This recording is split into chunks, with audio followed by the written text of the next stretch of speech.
ED की जो कार्यप्रणाली है उस पर। वीडियो को शुरू करने से पहले मैं आप लोगों को बता दूं कि देश के जो सीजीआई हैं श्रीमान DY चंद्रचूड़ साहब, जब से उन्होंने देश के सीजीआई का कार्यभार ग्रहण किया है तब से न्याय व्यवस्था में एक आम आदमी का जो विश्वास पुनः जागा है, उसके लिए वो काबिल तारीफ है, उनकी तारीफ की जानी चाहिए। मैं उनसे बहुत इंस्पायर्ड हूँ। जो जिस तरीके से वो काम करते हैं, उनका काम करने का तरीका, जो शैली उनकी काम करने की है, बहुत अलग, बहुत लाजवाब, बहुत बेहतरीन। कोई भी वजह हो, कोई भी व्यक्ति सामने हो, एक आम आदमी के अधिकारों की और कानून की और संविधान की बात हो, तो सबसे ऊपर वो संविधान को और आम आदमी के अधिकारों को ही रखते हैं। और जैसा सीजीआई साहब ने ये एक तरह से प्रूव कर दिया है कि जो न्याय है वो किसी में भेदभाव नहीं करता, न्याय न्याय होता है, वो सबको समान दृष्टि से देखता है। इसके साथ आप लोग देख रहे हैं कि चुनाव का माहौल देश में शुरू हो चुका है। भाजपा कहती है कि मोदी जी का तीसरा कार्यकाल आएगा, विपक्षी दल कहते हैं कि आप 150 सीट भी नहीं पहुंच पाएंगे, अंडर करंट बोला जाता है।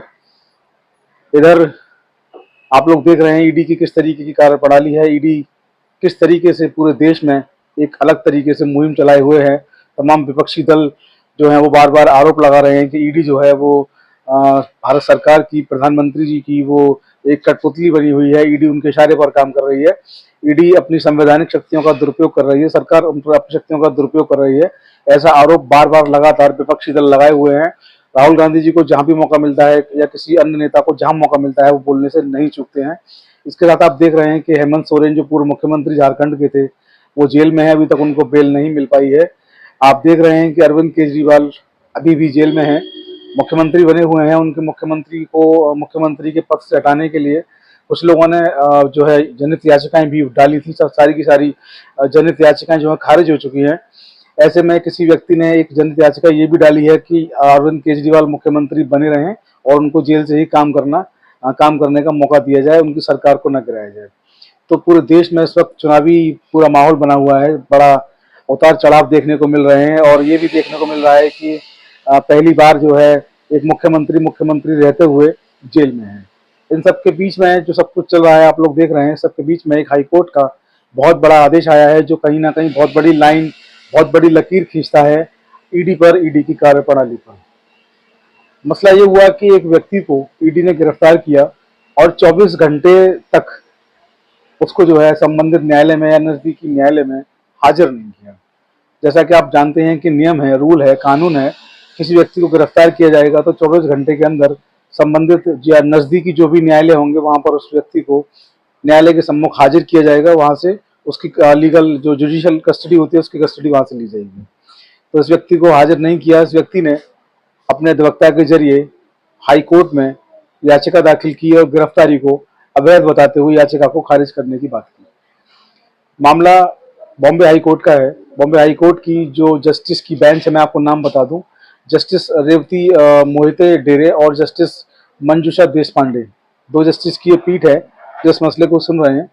तो मसला जब उन्होंने सुनना शुरू किया जस्टिस ने हाई कोर्ट में, तो निकल करके आया कि ये जो व्यक्ति हैं इनको 3 बार सम्मन दिया गया ईडी का, तीनों बार ये हाजिर रहे, सम्मन पर पूछताछ हुई, इनको गिरफ्तार कर लिया गया। तो जो ईडी के वकील थे उन्होंने कोर्ट में दलील दी कि मामला अवैध गिरफ्तारी का नहीं है, इनको नोटिस दिया गया, नोटिस पर ये उपस्थित रहे, उसके बाद इनसे पूछताछ की गई, उसके बाद इनको गिरफ्तार किया गया। वहीं जो वादी हैं, याचिकाकर्ता हैं, उनके वकील का कोर्ट में ये कहना था कि हम हर तारीख पर जब भी हमको नोटिस मिला हम मौजूद रहे, हमको गिरफ्तार कर लिया गया और 20 घंटे तक लगातार हमसे पूछताछ की गई, हमको सोने नहीं दिया गया। जब न्यायालय ने सुना कि सोने नहीं दिया गया तो न्यायालय ने इस पर सख्त टिप्पणी की। न्यायालय की टिप्पणी इसलिए भी बहुत महत्वपूर्ण हो जाती है क्योंकि संविधान का जो अनुच्छेद है आर्टिकल 21 आप लोग जानते हैं, right to life and liberty, यानी कि किसी व्यक्ति को जीवन जीने का, गरिमामय जीवन जीने का किसी व्यक्ति को अधिकार है। उस अधिकार का वायलेशन हाईकोर्ट ने यहाँ पर पाया, क्योंकि नींद जो है वो एक मौलिक अधिकार है किसी व्यक्ति का। नींद जो है मौलिक अधिकारों में आती है। किसी व्यक्ति का मौलिक अधिकार है कि उसको सोने का भी अधिकार होगा आर्टिकल 21 के अकॉर्डिंग। तो जब हाईकोर्ट ने देखा कि इस तरीके की बात है तो हाईकोर्ट इस पर नाराज हुआ। हाईकोर्ट ने कहा कि नींद जो है किसी व्यक्ति का मौलिक अधिकार है और किसी व्यक्ति के मौलिक अधिकार को आप ना उसका हनन कर सकते हैं, ना उसका वायलेशन कर सकते हैं, यानी कि ना तो आप कम कर सकते हैं ना छीन सकते हैं।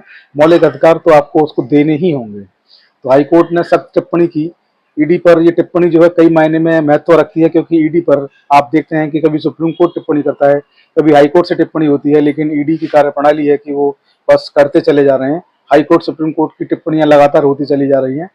और इस केस में सबसे बड़ी बात ये रही कि इस गिरफ्तारी को अवैध गिरफ्तारी बताते हुए याचिका दाखिल की गई थी, तो हाईकोर्ट ने इस याचिका को खारिज कर दिया। यानी कि उन्होंने गिरफ्तारी के बारे में ये कहा कि गिरफ्तारी जो है वो जस्ट है, फेयर है, गिरफ्तारी पर हम कुछ नहीं कहना चाहते, गिरफ्तारी बिल्कुल ठीक हुई है, सबूत हैं, ईडी ने गिरफ्तार किया है, ठीक है, गिरफ्तारी ठीक है। लेकिन जो 20 घंटे तक लगातार पूछताछ की, सोने नहीं दिया गया, नींद किसी व्यक्ति का मौलिक अधिकार है, इसका हनन ना होने पाए, इसकी जिम्मेदारी हाईकोर्ट की है और सुप्रीम कोर्ट की भी है।